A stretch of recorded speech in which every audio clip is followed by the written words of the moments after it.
نہائی واجب الاحترام دوستو، اللہ رب العزت کے پاکیزہ کلام کے اندر سے دو مختلف مقامات سے آیت کریمہ کے مختصر سے حصے آپ حضرات کے سامنے تلاوت کیے ہیں۔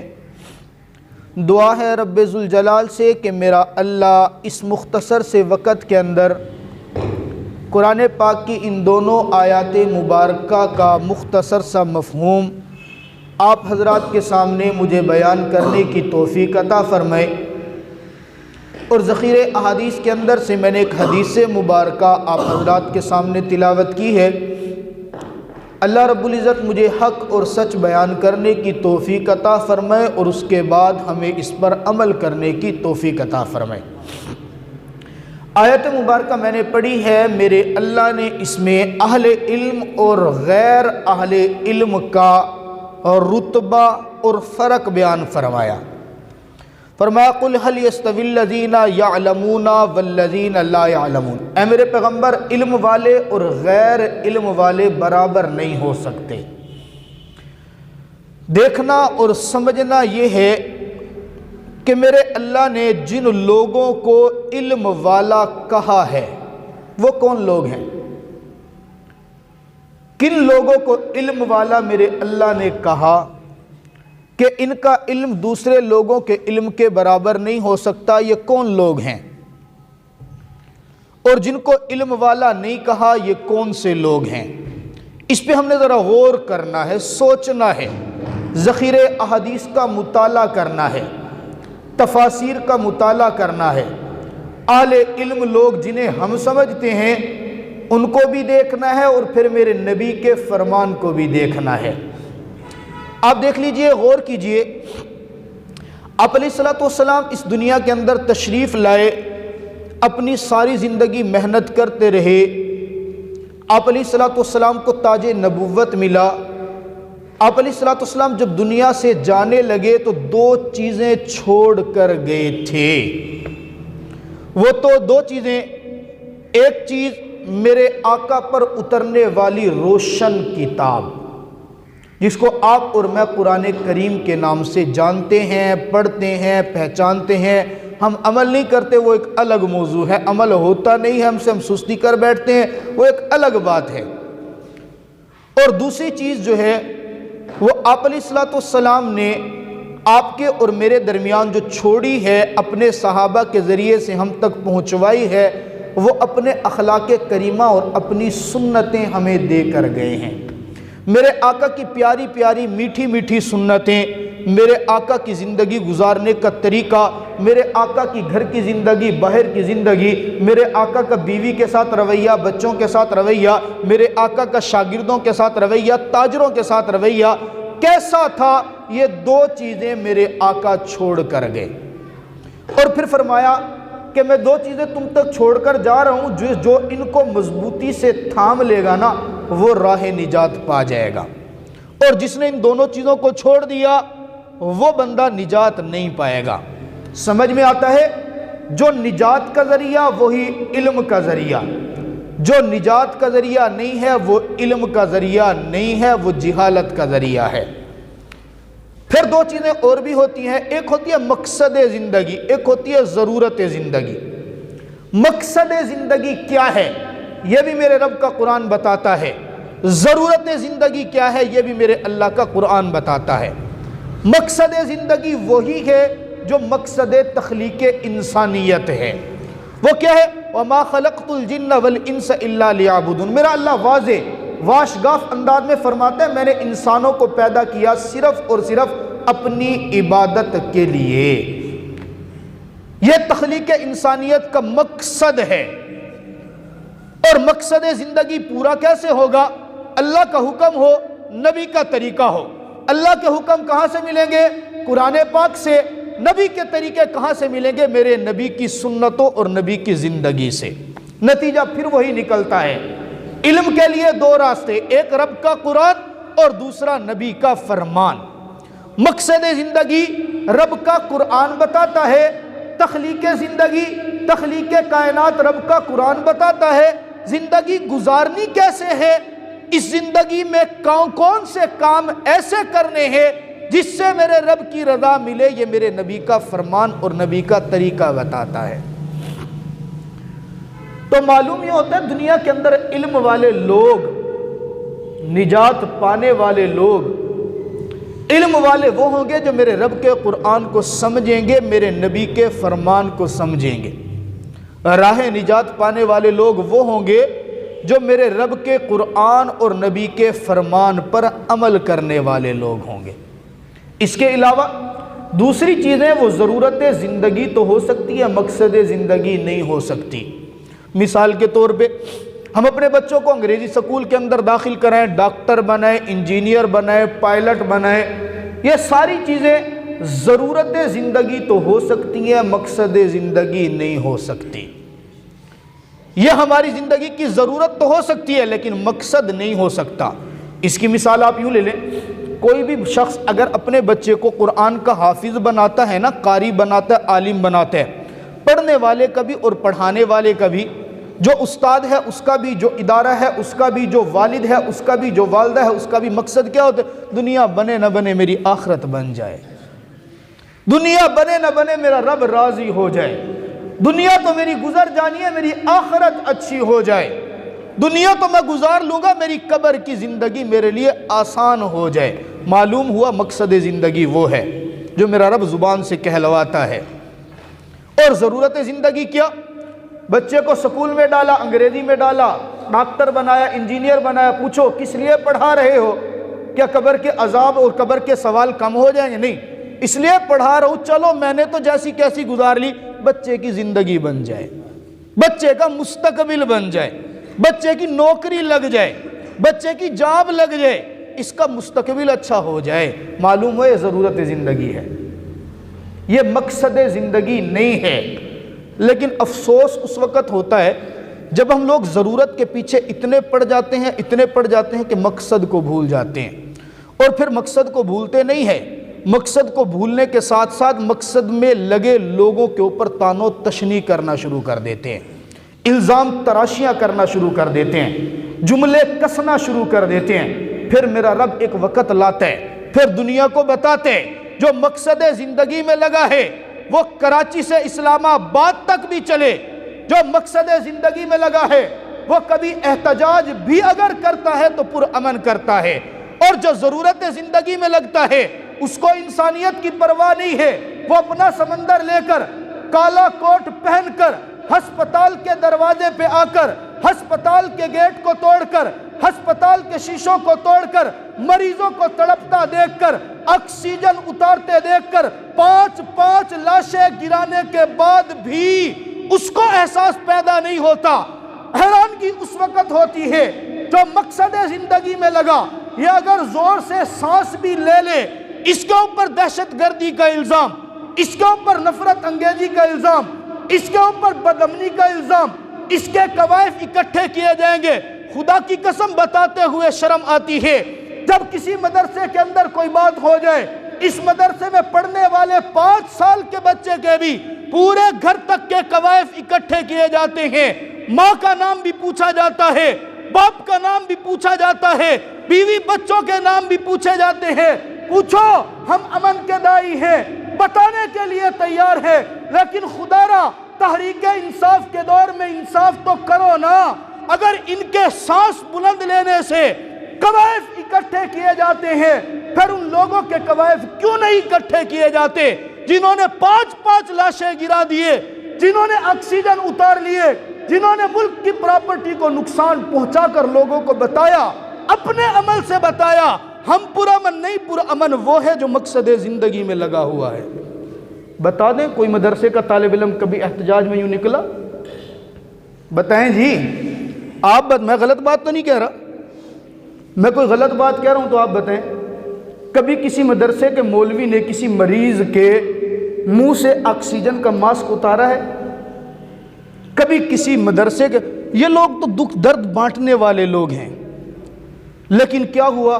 ان لوگوں کے اوپر دقیانوسی کا فتویٰ، ان لوگوں کے اوپر قدامت پسندی کا فتویٰ، ان لوگوں کے اوپر یہ معاشرے میں بیٹھنے والے نہیں، ان لوگوں کے اوپر انہیں معاشرے کا پتہ۔ مجھے ایک بندہ پوچھنے لگا، مولوی صاحب تو آپ مولویوں کا نا معاشرے کے ساتھ رابطہ نہیں ہوتا، آپ اپنی اپنی میں رہتے ہیں۔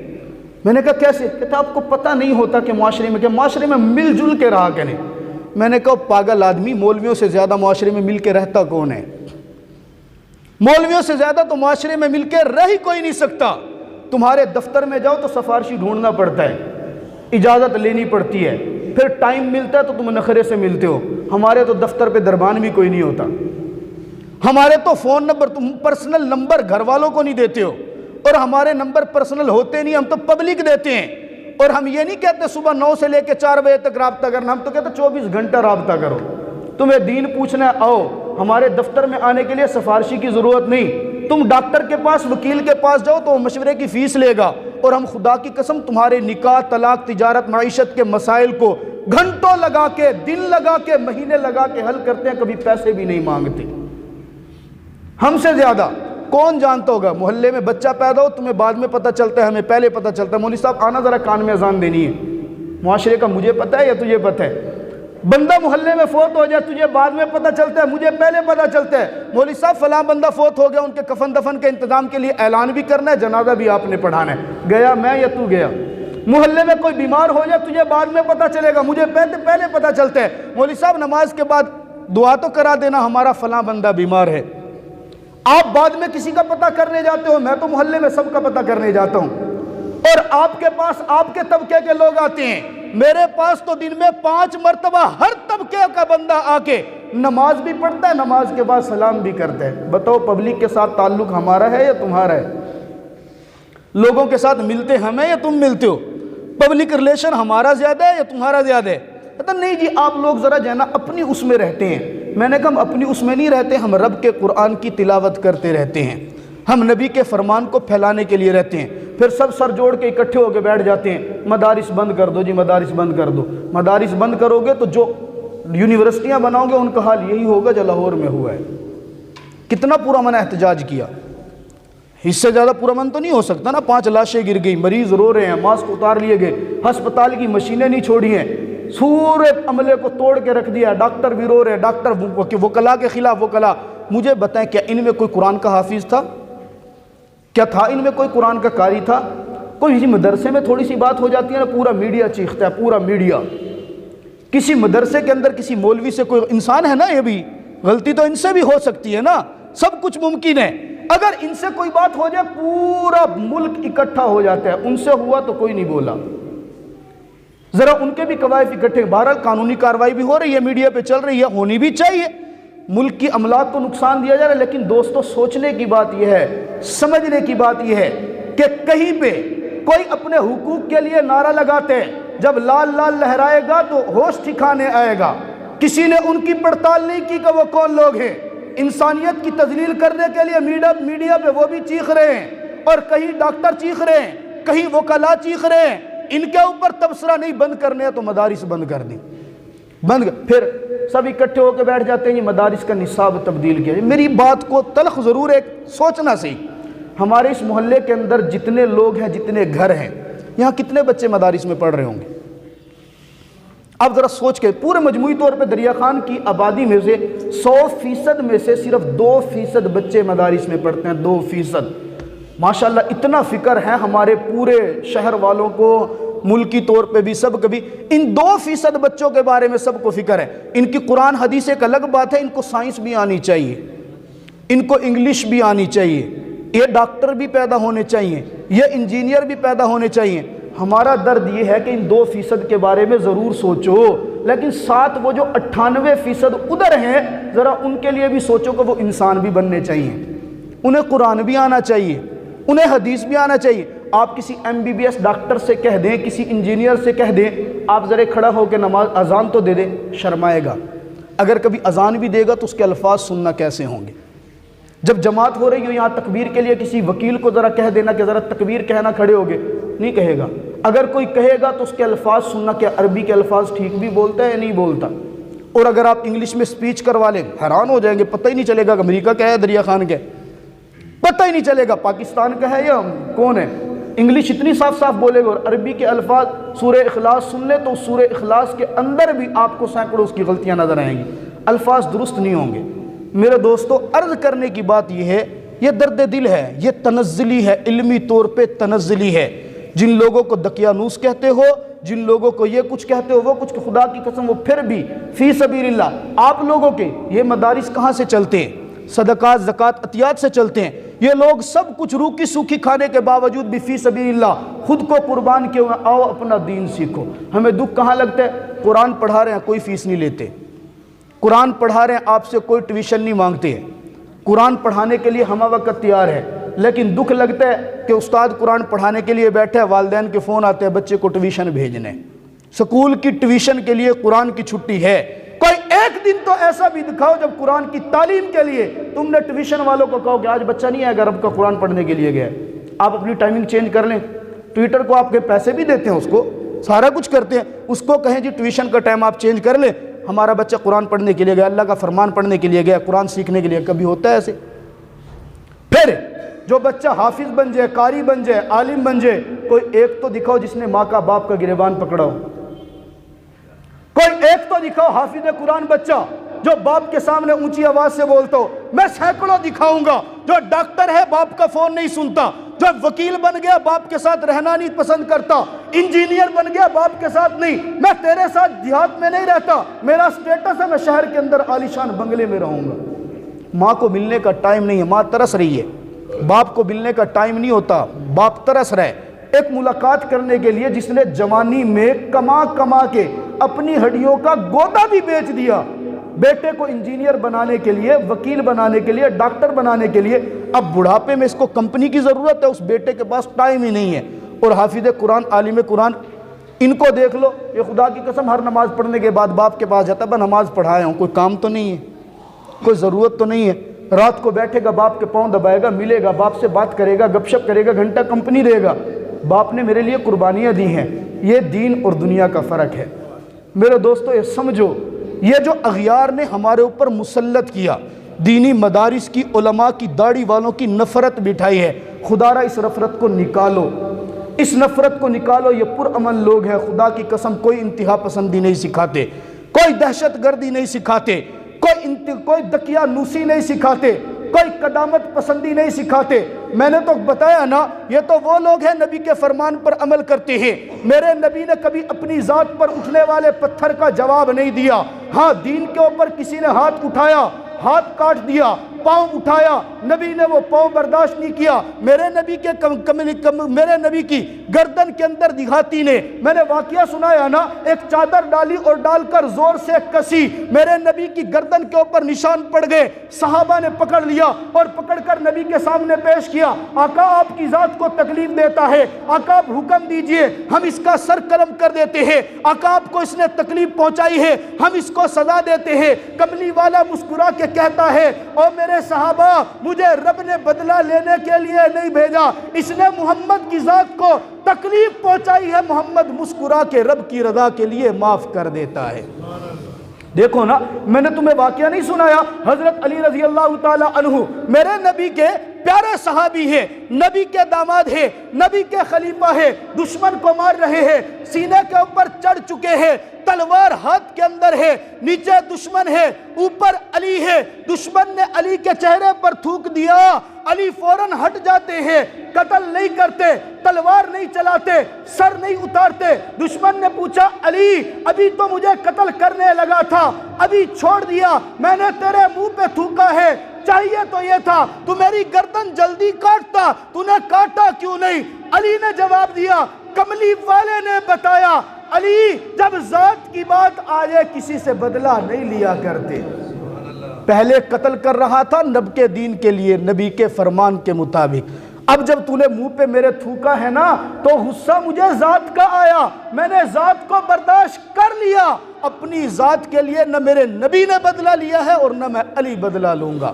جناب ابوبکر صدیق رضی اللہ تعالیٰ کی زندگی اٹھا کے دیکھیں، حضرت عمر فاروق رضی اللہ تعالیٰ عنہ کی، کیا عثمان بن عفان کی زندگی کا نظارہ نہیں دیکھا؟ کیا نہیں سنا؟ 40 دن سے زائد دشمن کے محاصرے میں ہے، پانی بند کر دیا گیا۔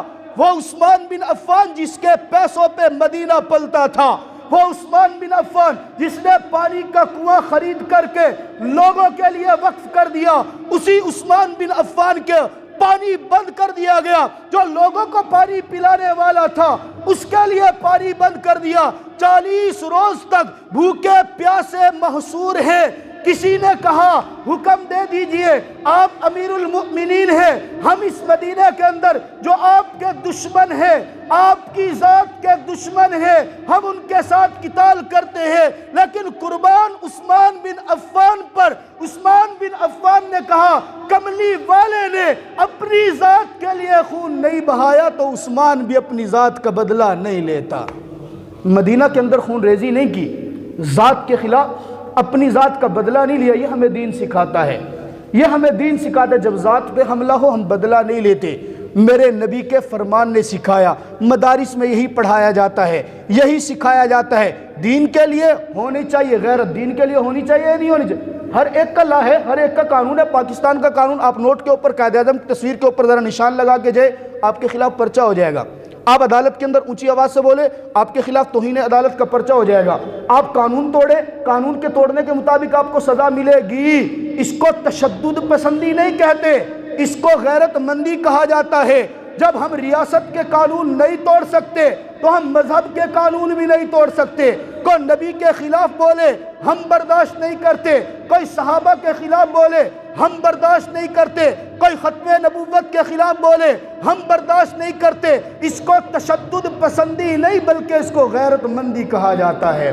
میرے دوستو، مدارس میں تشدد پسندی نہیں، انسانیت کا درس دیا جاتا ہے، بتایا جاتا ہے مریض تڑپ رہا ہو چہرے سے ماسک اتارنا نہیں ہے بلکہ لگانا ہے۔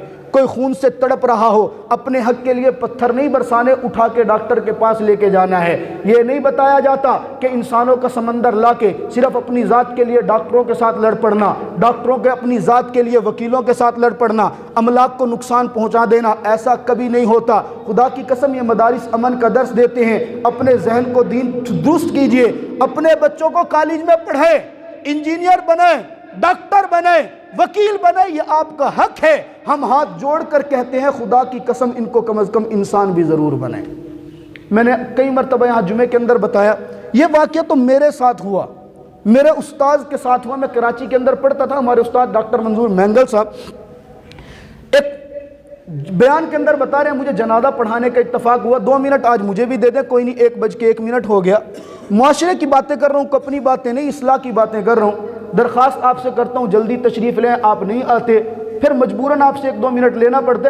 استاد جی جنازہ پڑھا کے جنازہ پڑھایا، ایک بہت بڑے ڈاکٹر صاحب باہر کھڑے ہوئے رو رہے ہیں۔ جنازہ پڑھانے کے بعد ان کو خاموش کرایا، کوئی بات نہیں، والدین ہیں، محبت ہونی چاہیے، آپ کو بھی اپنے والد سے محبت تھی، ہر ایک نے جانا ہے، چلے گئے ہیں، آپ کیوں اتنا رو رہے ہیں؟